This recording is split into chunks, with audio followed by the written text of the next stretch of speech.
The Bible has a lot to say about being a good man, but what does it have to say about being good at being a man? I don't know. Read it.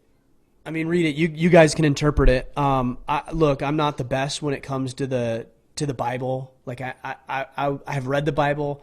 I'm not a scholar. I don't have scripture memorized. I said this before. So I would just read it. That's what I would do.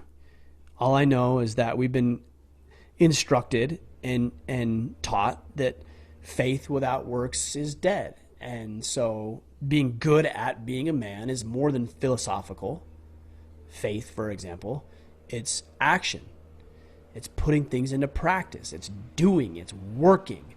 And so I'm not going to rely on faith. Oh, this goes back to somebody who was talking about a global pandemic. Oh, God will save me. Well, will he? I don't know. I mean, I'd like to think he would. But maybe he's already saved me by giving me everything I need to save myself. All the mindset, the skill set, the provisions, the financial resources and acumen to be able to build up my own safety net. That doesn't mean I don't recognize his hand in what we do. It just means that I am grateful eternally and every day for the blessings I've already had. Now it's my job to put them into practice. And I think that's the distinction between being a good man, morality, and being good at being a man, capability. I work on both. Because look, if you have a capable man who's not moral, well, Hitler's a great example of that. Obviously a great communicator, obviously could inspire. I'm not saying that in a positive way, by the way, but could inspire millions and millions of people to do horrific things to each other. So there's some capability there. He probably had some military acumen, obviously. Was he moral? Of course not. Nobody would argue that he's moral. So capability or being good at being a man is not enough. Now, if you have a moral individual, and I'm kind of wrestling with this in my mind, can you be moral and not be capable? I don't know.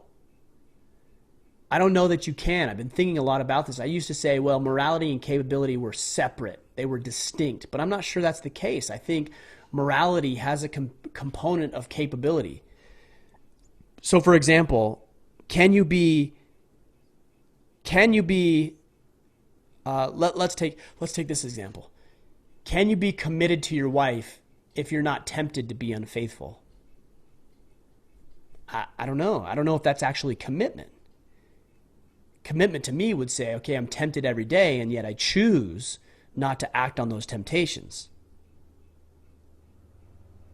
So that's how I look. Again, maybe you can hear me thinking about this as you're listening to me right now. It's like, can you be moral and not capable? I don't know. I don't think you can. So peaceful. We fall into this with nice guy syndrome, right? Can you be peaceful if you're not capable of administering violence? I don't know that you can. You might just be a wimp. Somebody who's peaceful is probably very capable of administering violence effectively, and yet chooses not to, in all situations, exhibit or display his ability to be violent and to do violence to other individuals. These are things I wrestle with and think about, obviously, and obviously I haven't thought completely through the answer, but I do believe still that being a good man represents morality, decency, kindness, compassion, empathy, the virtues we typically think of that way.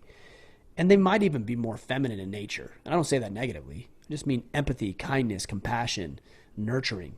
We all have the ability to exhibit those characteristics, but generally we consider them more feminine in nature. And then being good at being a man is something that we would consider more masculine in nature, right? Protect, provide, preside, strength, mastery, as Jack Donovan would say, the tactical virtues, which I believe, if I remember correctly, are strength, honor, mastery, and the last one escapes me. You guys can correct me on that. But those are the virtues that we consider generally masculine. And I think that lends more towards being good at being a man, which actually Jack Donovan talks quite a bit about. And a book, I think it's that one right there. I think it's that one. or it might be that one, called Manhood in the Making by David Gilmour. Talks about this concept at length as well. Check it out. Manhood in the Making by David Gilmour, or any of Jack Donovan's works, because he talks about it as well.